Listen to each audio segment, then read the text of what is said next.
All right, welcome back to Posterized, brought to you by 2040 Sports. We're happy to be back with you guys today on this 5th of July. Hope everyone had a great 4th, celebrating our independence. Oh, yeah. We are back to talk to you about the NBA. So let's get it started. I say we started off with a little bit of a finals preview here. So Bubba, what do you? I say first let's start off with a prediction, and then just give me a couple things that you're excited about seeing in the series. How about that? Well, I mean, the series is going to be plagued by probably the fact that Giannis got hurt, and we really don't have a timetable for his return. But people are speculating that he'll be ready for the finals, but I don't think so.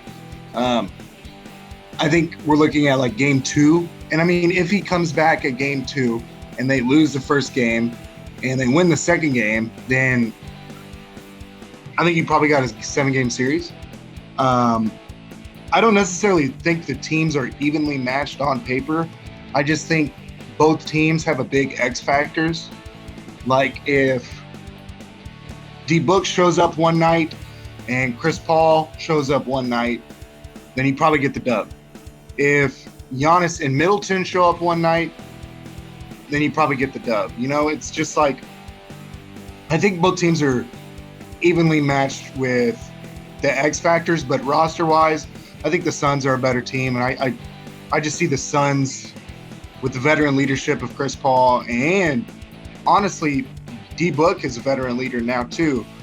Oh yeah, I could see them taking this in 7 games, maybe 6 if Giannis doesn't come back by game 2. What do you think, Joe? Yeah, I'm with you there. I do like the Suns.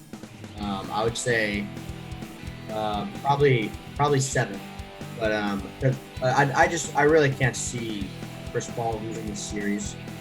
Oh yeah, shown time and time again throughout these playoffs that he wants it more than anyone on the court. I think it's just, you watch the game and you could know nothing about basketball, and you see that guy and you're like, that guy wants to win more than anyone else on the court, right? Oh right, yeah, 100%. He's turning into like a little peanut-sized garden snake. I mean, I'm saying that like he's got the Mamba mentality. That's what I mean. But like, he's so small and his head is so peanut shaped. It's basically a snake. So it's basically a garden snake, you know? I mean, that was so stupid. But I think he is the biggest reason for a Suns victory in the finals. I mean, I think Vegas has him as the odds-on favorite for the MVP. So I could totally see them pulling it off, and I would be really happy for Chris. I don't know, who would you in this series? Let me ask you this, Joe. Who would you rather win the finals? Would you rather Giannis win the finals or Chris Paul? Oh, Chris Paul without a question.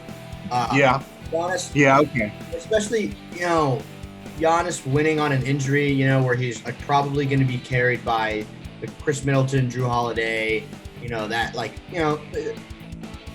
he's got plenty of time to win rings. And I don't want him I don't want to see him get like a half-ass, like I said, Chris Middleton, Drew Holiday kind of ring, where he has like a great supporting cast, kind of just like, takes them to a victory, and Giannis has like maybe 1 or 2 really great games, and the rest are just kind of mid. Chris Paul, we all know, clock's ticking. He's probably only got 3-4, really good seasons left in him where he can perform at the level that he's performing right now. And it just it would really be an incredible climax to this playoff run, because like I said, it's just like you watch it time and time again. It's just like Chris Paul amazes you with what he can do on the court. But I do think, and I want to hear what you think about this. Okay, shoot. The key factors in this series that's really going to determine who comes out is how DeAndre Ayton plays, because he's had some especially when I say that, I'm thinking more about the series against the Nuggets. because in that series, in my opinion, there were a lot of times where I thought he was just outplaying Jokic, and that's saying a lot because Jokic obviously won the MVP, incredible season, but there are a lot of times where I was like, DeAndre Ayton is like a force to be reckoned with, and he's getting his own down in the post against the MVP of the league, right? Yeah. And like obviously Jokic is going to have his 25 points, 10 boards, and 7 assists every night probably, but Yeah. but the fact that DeAndre Ayton also had games where he was at 18 and 11 or something like that. You know what I mean? Like for me, that's him winning that battle. Even though obviously he doesn't have as good stats. Just the fact that he was competing with Jokic as such a as a young guy. That for me, that's him winning that battle. So I think if he brings that kind of energy against the Bucks, you got a lot of length down low and all that. I think. What do you think will be on him? Do you think it'll be Lopez, or do you think it's going to be Giannis? It's probably going to be Giannis, right? I would say it's probably Giannis. Lopez is just he's too old and not athletic enough to guard Ayton at this point, I don't think. No, yeah, I agree with that.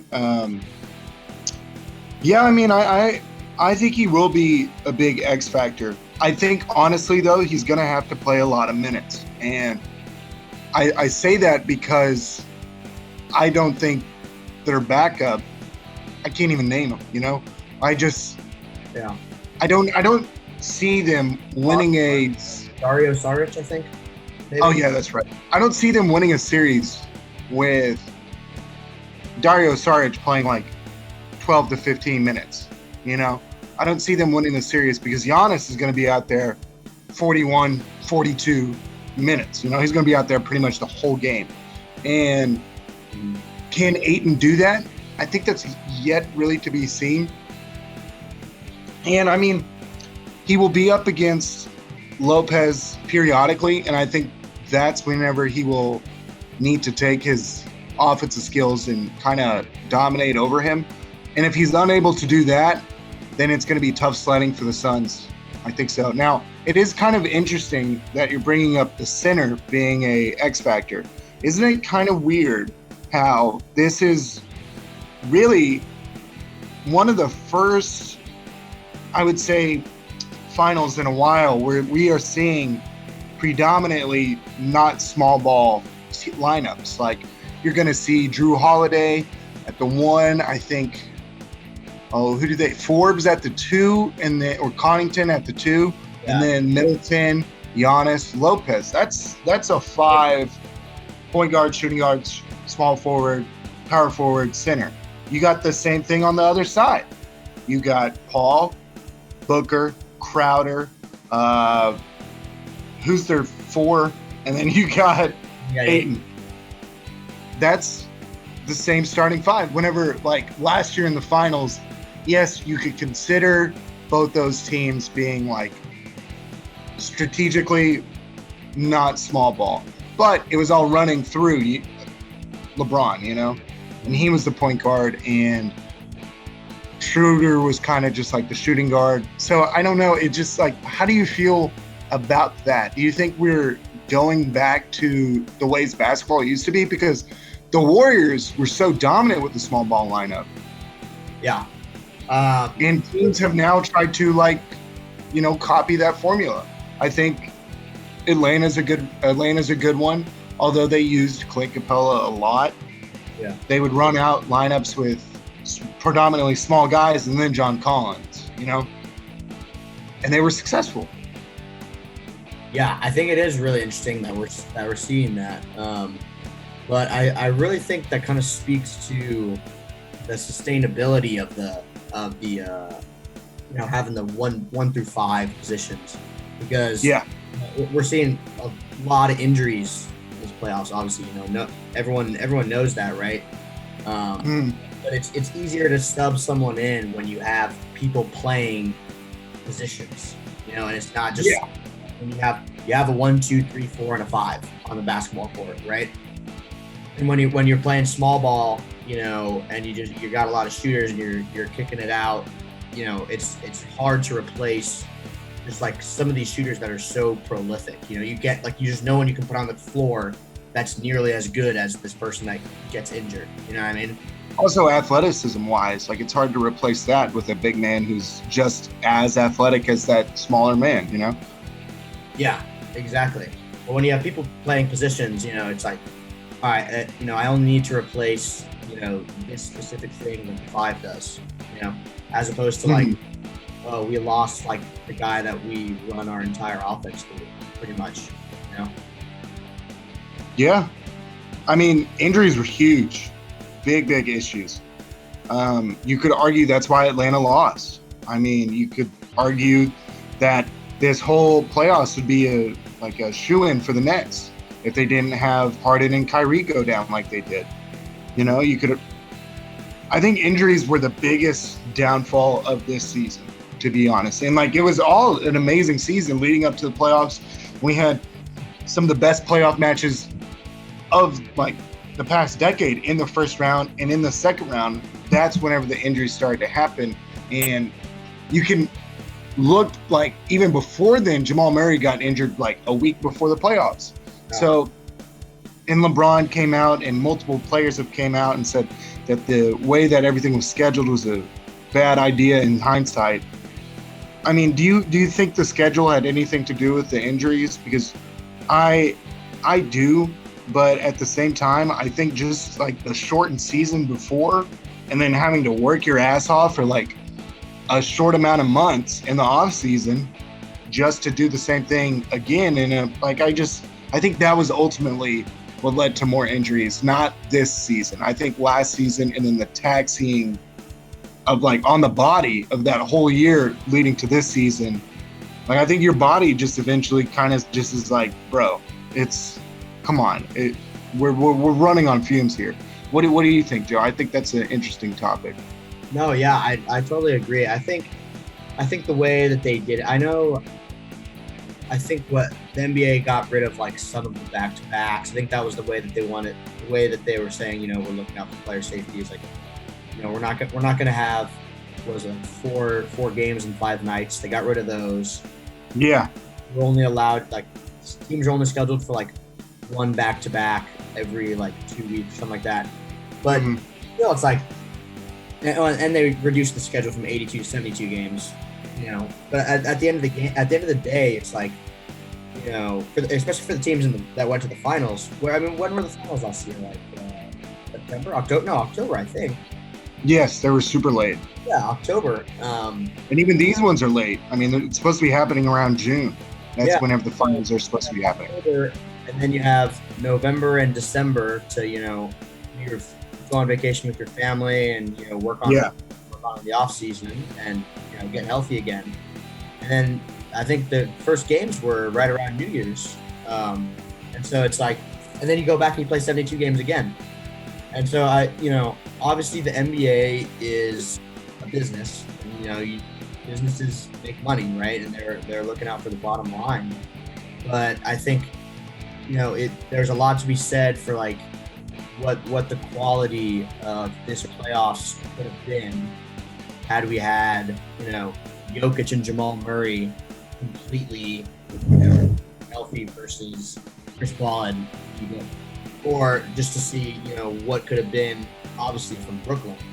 You know what I mean? Like there's a lot there, right? And so I'm thinking, like, I'm wondering if the NBA in the future is gonna think about how, like, maybe this is not just this year thing. Maybe this is going on, you know, forever. Thinking about getting rid of back-to-backs, or, you know, or like maybe lengthening the off season, just like things like that. That I think, you know, maybe in the next, the next CBA between players union and all that, like I think there's gonna be a lot of talk about this stuff, because the players union is gonna be like, you know what, listen, we got guys falling like flies out here, and it's not just like, you know, bench players or like, you know, role players. It's like, we got, you know, Anthony Davis, Jamal Murray, like, you know, KD, James Harden. The list goes on and on, really. Like, these are the guys that are making the league the most money, and they're getting injured, and that's not good for the quality of the game. You know, I agree. I mean, if in a perfect world, in my perfect world, I think the schedule should look like the start of spring and then the start of football season. I think that's when the NBA should end, because you got spring, you got the Masters, and then you got baseball, and then you got basketball. Like, what if we had all three going at one time, and like NBA just finished their playoffs, the MLB's getting into their playoffs, and then the NFL's getting into their regular season. And then as soon as the MLB's done with their playoffs, the NFL gets to their playoffs. Like, I feel like that would flow very well with an American viewer. But unfortunately, you can't do that, because you can't just like tell everybody, hey, we're going to suspend the season for a little bit, and we're going to start in, let's say, like March instead of December or January, you know? Like, you can't necessarily do that. I mean, they could try to do that, which would lengthen the off season, but I feel like the players union wouldn't back that, because I mean, they're all dads, you know? They get to see their kids a couple months out of the year, and majority of those months are during the summertime, whenever the finals usually ended in June, you know? Like, they get them for the rest all the way up to Christmas. I mean, that's a nice stretch to be with your kids, rather than being in their school time and only seeing them whenever you're home, like maybe twice a week. So I don't know what you do, to be honest. I think they're kind of stuck for right now, and maybe they'll push it back from 72 to like 80, and then just kind of lengthen the weeks, like you said, no more back-to-backs. I feel like that's a probability of what's going to happen. I feel like you're right. I think they're just going to go in and say, yeah, we can't do back-to-backs. Like, it's just, obviously you saw the star list of people that were out. Yeah. And it's just not good for us, and it's not good for ratings. Because, like, yeah, you were talking about the whole playoffs. Like, imagine if the injuries didn't happen. This playoffs, ratings-wise, has been huge. Like, huge. Imagine if they weren't hurt. Like, imagine if the Nets weren't hurt. Those series would be, like, super close, and Giannis and them would be the huge underdogs, and you could market that, you know? Definitely. I agree. I don't know what you do. So what? Well, I want to get your opinion on this, because this is very similar to what a lot of arguments I'm hearing about when the NFL moved from 16 to 17 games. People are saying, you know, it's too many games, especially. I mean, in NFL, you guys are taking hits, you know, 100 hits every game, and that's just crazy to think that people are going to do that for 17 games. So one of the things I heard is, you know, we can move the schedule to 17 games, but each player is only allowed to play 16 games. So you have to take a game off. So I'm thinking, imagine if something like that were incorporated in the NBA, where it's like, we're keeping the back-to-backs, but you're not allowed to play it. No one player is allowed to play a back-to-back. So it's kind of like incorporating. Okay, that's interesting. What do they call it in the NBA? Some rest management or whatever. Yeah, it's rest management. That's what I was about to mention. Yeah, rest management. Yeah, it's like incorporating that into the rules. So you're not going to see Giannis play a back-to-back, and it gives time for some bench player. Like, for example, Bobby Portis would play that second game. He'd start. Play second game, and I think it's nice. I think it'd be fun to see the coaches figure that out, right? Because they're like, you're not going to just put all your starters in one game and then all your bench the next game. You're going to pick and choose. Like, maybe you have Giannis and Drew Holiday on Friday night, and then on Saturday night you have Chris Middleton and Bobby Portis. You know what I mean? Or something where you're mixing and matching to where you're still putting like a good team out there, and your stars, and your starters are getting rest. Mm-hmm. Now, I mean, I like that idea, but correct me if I'm wrong. I'm pretty sure that the reason the NFL lengthened their season was actually to get rid of the preseason, which was causing more and more injuries, because they were like just freak injuries. Like, a guy would just come back after not working out for a while, go start working out, and then tear his ACL. Yeah. The guy would just literally get up. And Gerald McCoy was a signee by the Cowboys this last offseason. First practice, like literally, I think the first week he tears his ACL. Yeah. And I mean, I like the idea. But if you're gonna do that, I think you've got to make the roster sizes bigger. You got to make them like 20 players allowed, and that could open the doors for just like hidden talent to show. Like, you know how they used to do the 10-day contracts? That could improve a lot of those players to, getting their 10-day contracts. I know a famous one was Yogi Ferrell for the Mavs. He signed a 10-day contract, and in that 10 days, he averaged like 32 points, like 10 assists. I mean, he was popping off. Yeah. So, I like that idea, but I don't see ratings-wise how they do that. I mean, I get it for the big games. Like, for the big games, you're definitely not going to sit Giannis. Like, for the ESPN, TNT, CBS, those games, you're not going to sit Giannis, you're not going to sit LeBron, you're not going to sit AD, you're not going to sit those players. But I don't know, that's something to think about for sure. Now, so do you think they would just go to their bench players? I mean, I feel like it would be a minutes limit. Like, you're only allowed a certain amount of minutes. For example, in the back-to-back. Yeah, in the back-to-back. You can only play, I don't know, like 50, 60 minutes, something like that, right? So you can do total in the back-to-back. Well, I'm just spitballing, but I'm thinking like. I like that.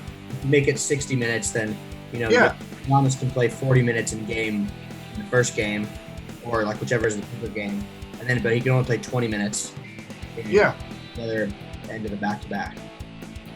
Now I know for a fact Giannis, who's a player, is not going to like that because he likes to play every minutes of every game. Like, he was so mad whenever he wasn't doing that till like this year. So there's going to be some setback with younger players for sure. But I feel like the older generation, like LeBron, Chris Paul, AD, KD, Kyrie, like Al Horford, just older guys who've seen the NBA and traveled along the NBA, will see that and be like, it's a good idea. In premise, it's a good idea. And I would be interested to get an NBA player's opinion on that, to be honest, because that doesn't sound like a bad idea. Just having a minutes restriction on the back-to-back. If there's no lift on the back-to-back, I don't know. That's interesting. Yeah. I mean, I would be very surprised if there's nothing done about the back-to-back in this offseason. Because it's just like you said, the players have been very vocal about it. This playoffs, talking about they believe that there's a direct correlation between how the scheduling works this year and the amount of injuries that we're seeing in the playoffs. And it's hard to think otherwise. It's hard to just look at this and say, oh, all of these just happen to be, coincidence, freak accidents, like this is just basketball. It's really hard to say that when we just came off the year that we did, with the last playoffs being so late, the offseason being so short, and the schedule still being 72 games. Yes, yeah. But then maybe stats aren't the same. But maybe stats are greater. You never know. Like, statistically, a guy just for 30 minutes just goes off. He puts up 35, and then the next minutes he only gets 20 minutes, so he puts up like 32. So maybe the points per game jumps, maybe the assists per game jumps, maybe the rebounds. It's an interesting theory. Now, I have a conversation topic that I saw here this week. The Indiana Pacers offered the 76ers Malcolm Brogdon and a first-round pick for Ben Simmons. Now, the first-round pick and Malcolm Brogdon is probably not enough for Ben Simmons, but the 76ers said no to that, and they said, we want an all-star caliber player. Now, correct me if I'm wrong, but I'm pretty sure Malcolm Brogdon is an all-star caliber player. You know? Yeah. So he's getting there. He has potential for sure. Yeah. I don't know what they want, you know? Like, I just, it brings me into contract talk and the free agency talk. Really here recently, this past week, executives and rumors have been swirling about like players like Kawhi and Chris Paul. Kawhi has been linked to the Mavericks and the Heat if he decides to leave, because he has an option to. In fact, the Mavericks are seen as the biggest threat to sign Kawhi because they have cap space, they have the room to do that, they can move things, and apparently Luka is a big favorite of Kawhi's, and Nico Harrison, the newest acquisition. And of course, Miami is always going to be mentioned with free agents because Pat Riley is a genius and he knows how to get guys to Miami. You know, there was that rumor that to get LeBron to Miami, he just said, "Come here, I want you to see something." And in his office, he had every single finals ring that he had won out on his table. And he just said, "You could do this." And that was pretty much all it took. Now, Chris Paul leaving, that's not going to happen. I don't think there's any shot that's going to happen. So I think a question I have for you is, does Ben Simmons leave and does Kawhi leave? Do you think those two players leave? Because going into this offseason, before the Clippers really got to the round that they got to, everybody thought if they lose that first round, he's gone, you know? Him getting injured and then seeing more success with him off the court, do you think that either makes him leave or do you think that makes him stay? I think it's 50-50 for me because Kawhi is just like I don't know, you can't get a read on him. Yeah. I don't think Chris Paul leaves, and I think Ben Simmons probably stays. What are your opinions, Joe? I think I think part of why Kawhi ended up with the Clippers anyways is, you know, kind of going back home, kid from LA, right? And you know, I think he wants to stay there, but I think he also knows at this point, you know, it just can't work if it's just him and Paul George. Because you know, like they have great talent, but they've just kind of shown that it's not enough because they're not going to be. It's just not enough to win a championship in these times with all these stars, you know. Especially thinking about like, would they even win a series against like Jokic and Murray? Like that's in question, right? And Jokic and Murray like aren't even like there's a lot more stars in the league than them, you know, right? Yeah. So, yeah. I mean, Luka by himself really took them to 7 games, you know? I think that got him spooked. Yeah. So I think that gets him spooked a little. When I think about that, I'm like, you know, maybe Kawhi would leave. Because I don't know. I feel like Kawhi is not the kind of guy that's going to go to the front office and say, give me this guy, and this guy. You know? No, he's not.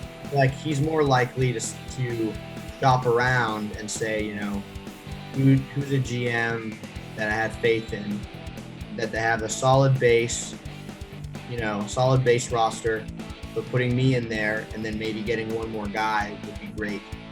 You know what I mean? Or some team that already has that one guy, like Dallas, for example, right, with Luka. I think he's more likely to do that and find a favorable landing spot as opposed to building around himself. I don't know if he wants that necessarily. Yeah, I agree with that. And I think the Mavs are the biggest threat for that reason, because he doesn't have to do that. I think if he goes to Miami, it's the same situation he's already facing in LA. He's kind of got a power struggle with Jimmy Butler. And Jimmy Butler's not a guy to give up any ground, ever, you know? And Kawhi's kind of that same way in that personality. So those two, I don't know how they would mesh well. I think the Mavs make the most sense, but I mean, if you had to put a gun to my head, I think he just stays that one season, like this one upcoming season, and then leaves. I don't think he leaves. I just don't see him leaving. I think he's just thinking one more shot at this, and then I'll leave. Like, if we can't do this again next season, then I'm done. But it could be this season. Who knows? I mean, we never really got a gauge on how that ACL was. Was it bad? Was it, like, not that bad? He was seen in a boot once, and then he was never in a boot again, you know? So how bad really was it? Could he have actually played? Yeah. You know, because if you remember with the Spurs, he got hurt by Zaza Pachulia, and then they kind of mishandled that hurt situation, and that kind of, with his family, coincided him on leaving, on wanting out. Yeah. Now, we could see that. We could see his family getting involved again, because that's how it was with San Antonio. But I mean, I don't know. He's a wild card for sure. Now, I think we both can agree that Chris Paul stays, right? Yeah, I would. I mean, I would be very surprised. I don't know necessarily what even the the advantage to that would be. I guess some people are thinking he wants like a team built around him. I don't know. Like what? Yeah, that doesn't make sense to me. At this age in his career, he's not going to want a team built around him. Yeah, you know.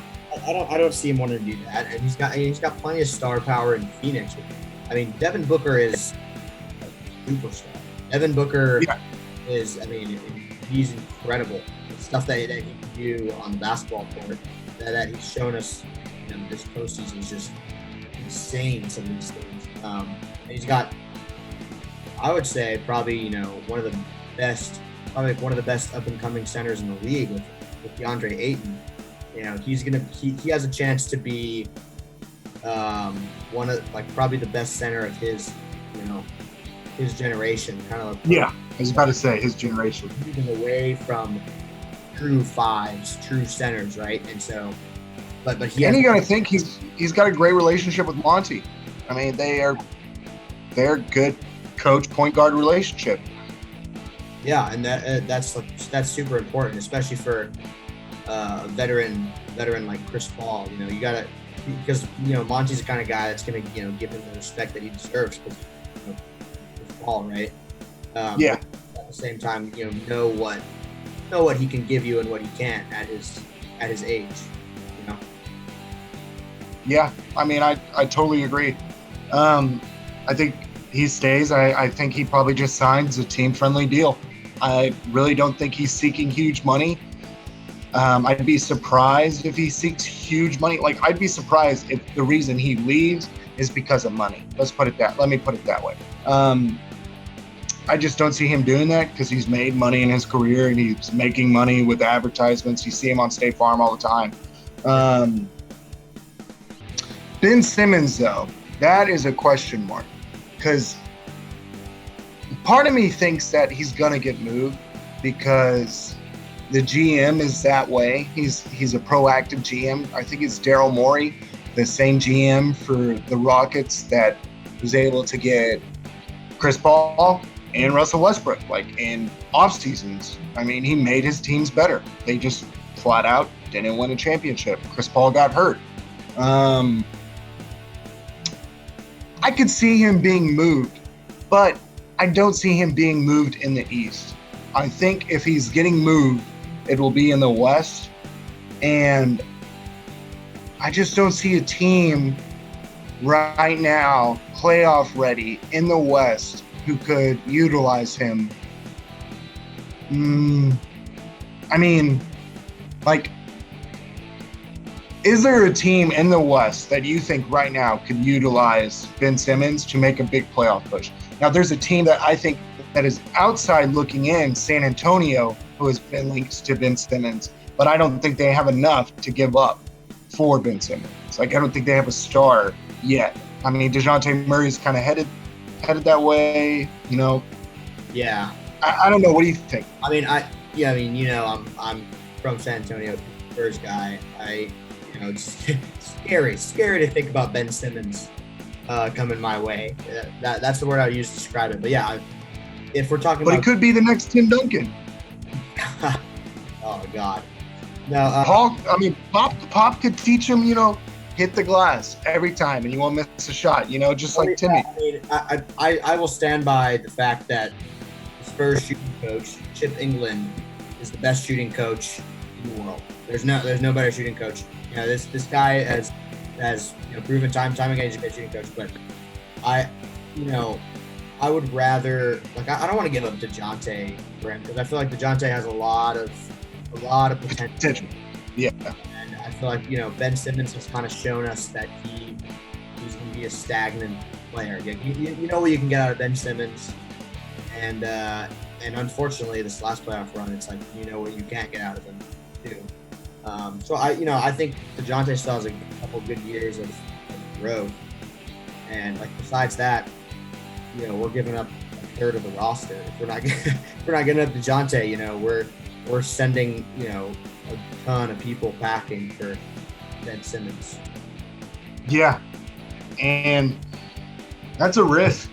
Do you think that's a risk they'd be willing to take? Because I've seen articles where Pop has said that he'd love to coach Ben Simmons, but I think that's just Pop being like, I see the potential in this guy, but Pop not realizing hey, I would have to give up a boatload of people and picks for him, because we saw that the Pacers wanted him. They tried to give him Brogdon and a first-round pick, and they said no. So that is the floor. That's the official floor on what the 76ers would be willing to give up. Yeah.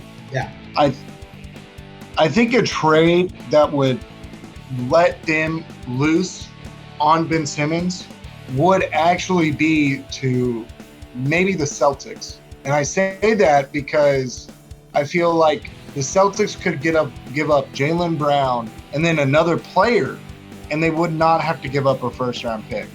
And he could come in and play the 5 or the 1 with Tatum being the predominant scorer.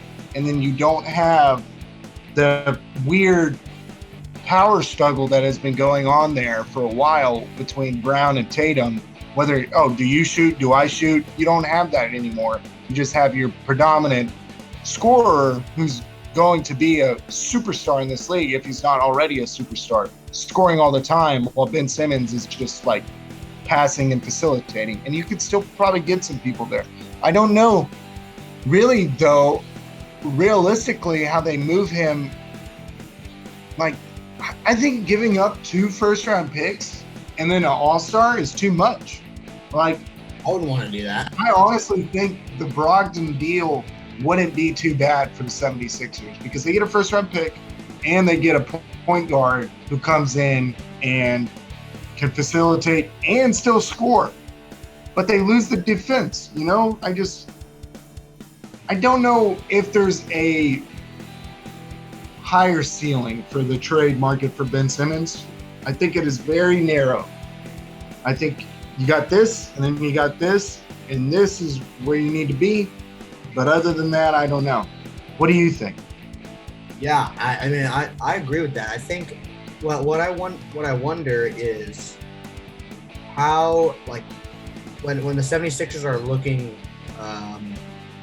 get rid of Simmons, how does Embiid's influence in the front office impact that? I'm thinking is Embiid in Morey's ear saying we shouldn't trade Simmons and get X, Y, or Z player, or is Embiid saying? I think he's done with Simmons, in my opinion. But keep going.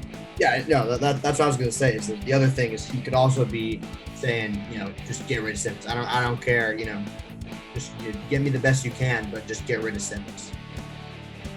I think his body language in that playoffs against the Hawks, every time Simmons touched the ball, Embiid was he's seemingly unhappy. Whenever he gave up that dunk, Embiid literally turned around, threw his hands up in the air, and put him on his hips, and then the guy got fouled, and He went up to Simmons and he was like, "You got to dunk that, man. Like, you have to dunk that." He didn't score a single point in the fourth quarter after game 4. Yeah. Embiid's doing like all the work. It was Embiid, Curry, and Tobias Harris. And, sadly, that's not enough because Seth Curry isn't the greatest all the time.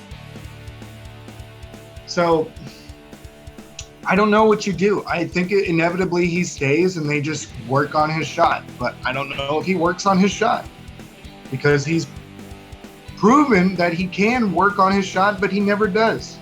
Yeah. So I don't have any final remarks on that. One thing I did want to touch on though is Nate McMillan getting hired by the Hawks. He came in and he came in for, I believe it was, give me a second on this, but Lloyd Pierce. He came in for Lloyd Pierce, and they were 11th at the time whenever he came in, 14-20 record, and then he vaulted them to like a 40-31 record. Pretty insane. And great on the Hawks. Seriously, great on the Hawks for that run that they had. Now, let me ask you a question though, because in my opinion right now, Joe, I think the East is pretty wide open. I think the Knicks are one player away. I think the Hawks are one player away. I think the 76ers are also one player away. I think the Bucks are already there. I think that, these other teams at the bottom, maybe a couple more players, and they're there. Now, how do you suspect the East looks next year? And I know that's a crazy topic to think about right now, but for me, it's kind of shadowy because you can line up the West and say this is probably how it's going to look. But with the East, it's weird. You have those first 4 teams, and then the rest are just question marks. But those first 4 teams are serious contenders. Yeah. It's question marks for me because the Nets are there now, and there's other teams that are just one player away. Do you think the Hawks have a chance next year of getting to an Eastern Conference Finals? Realistically, if everybody's healthy, if everybody's healthy in the league, do the Hawks get to an Eastern Conference Finals? Because I think they overstayed their welcome in the playoffs. And I know that's kind of crazy to think about because they all balled out, but I think Nick McMillan just coached his ass off, got them there, and then superstars took over. Superstar got hurt, but your superstar can only carry you as far as one superstar can carry you. And John Collins isn't there yet. Yeah. No, I don't know. I think, I don't know. Everyone healthy. I can't put the Hawks in the Eastern Conference Finals. No, I don't think so either. Lies now.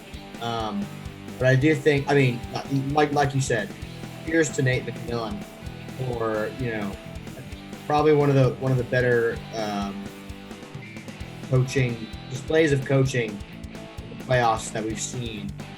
Just because under the circumstances that he's being which is brought in mid, and I think it speaks to coach of the year, Tom Thibodeau.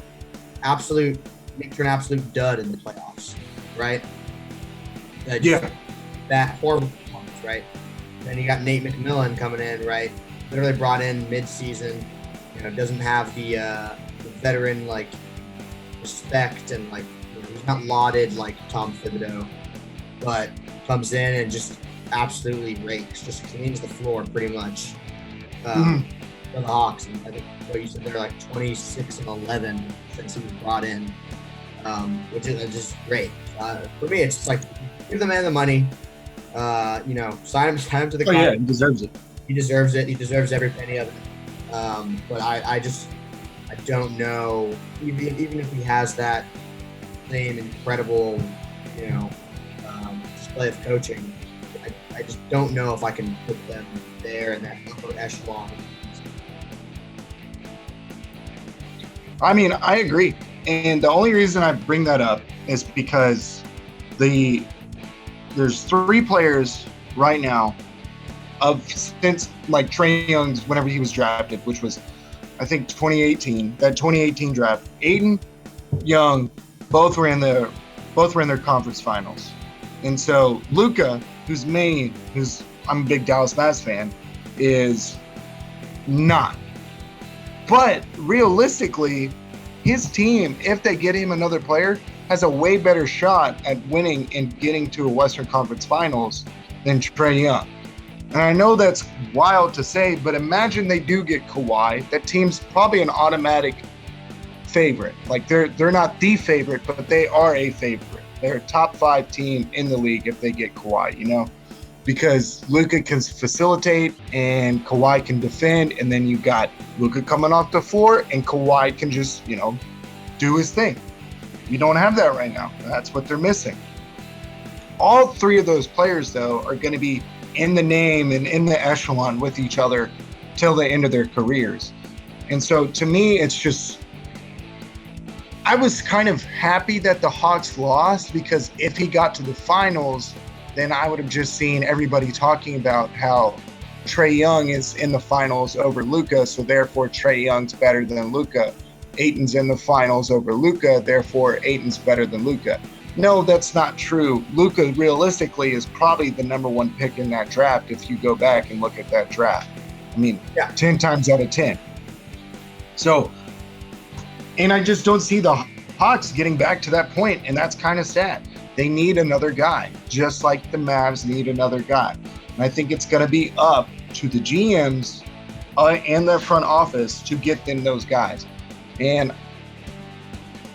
I just don't see either of them doing that. And that is me being realistic. I see the Mavs getting role players that are good enough for them to make it to the Western Conference Finals, maybe not win a finals, but I don't see either of them luring a superstar. Atlanta would probably have a realistically easier time because it's Atlanta.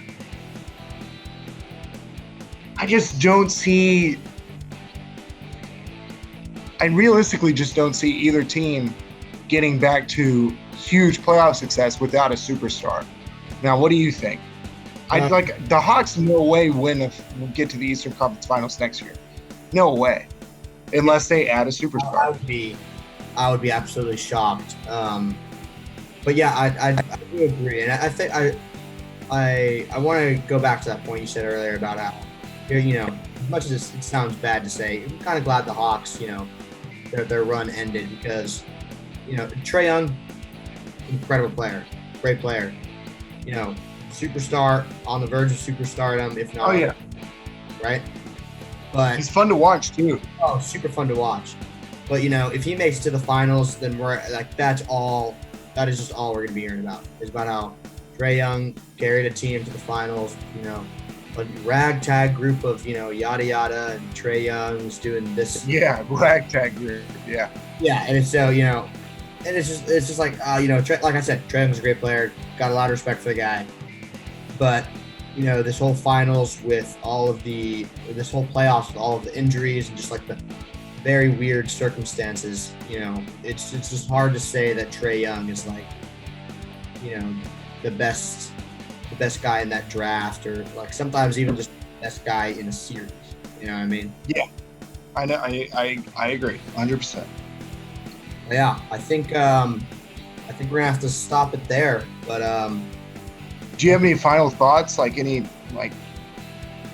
was your 4th of July, man? 4th, it was a great time. I'm out here, just hung out with my buddies.